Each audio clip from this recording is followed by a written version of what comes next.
None of this is true. 1,000 incandescent lights have been described. Mine were in a boxy galleon apartment right off the main drag of town, near the conservatory and all the gay culture. You can be spooky there. A group of queens out for a wild time weren't going to deride a man for shaving his eyebrows. We were freaky, my newly adopted darklings and I. Together, they were my muse.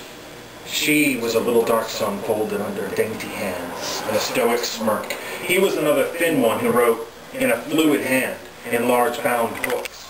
He slept off to the side and hatched dreams of a hive mind while claiming indifference to sex.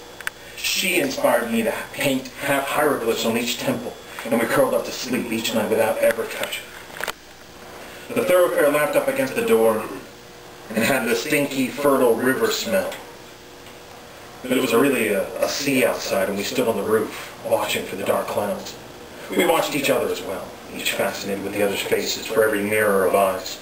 Survivors from other capsized buildings came in for shelter and drugs, getting shocked on the doorbell in standing water and climbing up the orange cord that fed into our window. The artificial light had sizzled out shortly before I fell through the roof with their next month's rent. The house was crawling with people, everyone on their belly, slithering between mattresses and notebooks, trying not to take too much or pick at any scab of peeling paint or cut their foot on the tiniest broken light bulbs that littered our bathroom floor. They remained in photographs taped to the wall.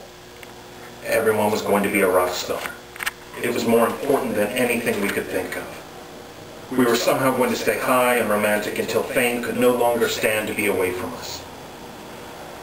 Summer blazed on outside, and my powers of telepathy were increasing with the disorder of our 3 lives together, though they would only believe me according to how good my rhetoric was. The boy Darkling was an anti-Psy, a buzzkill who ultimately needed heroin to break the surface tension of the mind.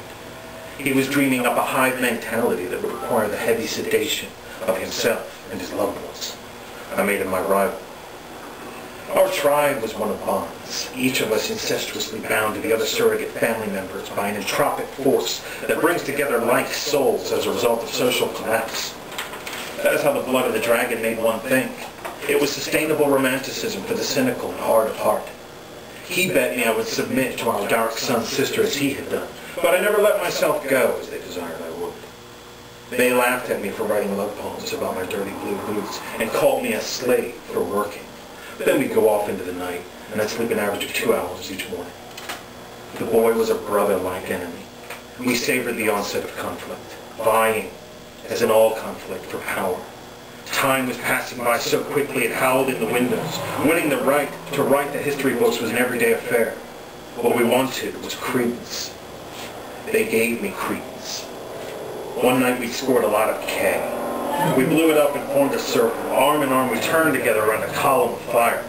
The darklings were like cherubim arranging the altar for my manifestation. They saw me crazed and perfect and declared in surrender that I wasn't human.